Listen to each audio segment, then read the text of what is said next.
Hi, I'm Dr. Rasya Dikshit, a dermatologist from Bangalore, practicing in Bangalore from the last 15 years. Our hair is the crowning glory on our head. And of course, everyone wants to know how we can stop hair loss and how we can regrow hair loss in a natural way. But very importantly, it is to understand what is a normal hair loss and what is an abnormal hair loss, which hair loss can be treated at home naturally and which hair loss needs to be seen by a dermatologist. So the first thing is everybody loses hair and up to 50 to 100 hairs is normal per day. But if you have already started getting scalp thinning or if you are balding and there is some patches on the scalp which are visible, then this 50 to 100 is not a normal number for you.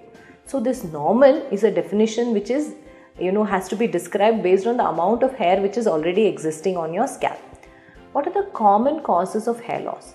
Hair loss can be acute, that means it has of sudden onset, or hair loss can be chronic, that means it has been going on for months and years.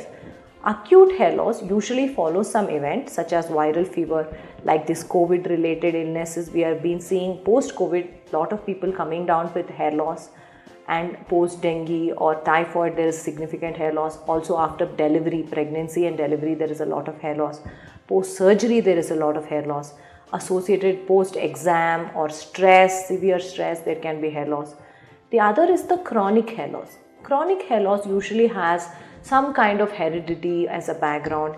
It could be because of multiple vitamin deficiency, thyroid disease, polycystic ovaries, all these chronic diseases, and sometimes even medicines such as those taken for BP as well as diabetes, they could be causing the hair loss. So once we come to know what is the cause of the hair loss, it becomes easier to treat the hair loss.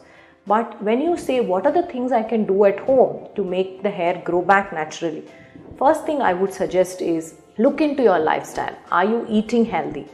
A high protein diet, proteins being almonds, sprouts, walnuts, dairy like paneer, milk, curd, then your millets as well as dal, rajma, chole, all these foods along with eggs and meat in non-vegetarians have a big amount of protein. A good protein serving is about 4 to 5 different kind of proteins in your meals every day. The second is to take a lot of green leafy vegetables, that is your iron containing food, as well as dates in your diet to increase the blood flow to the scalp.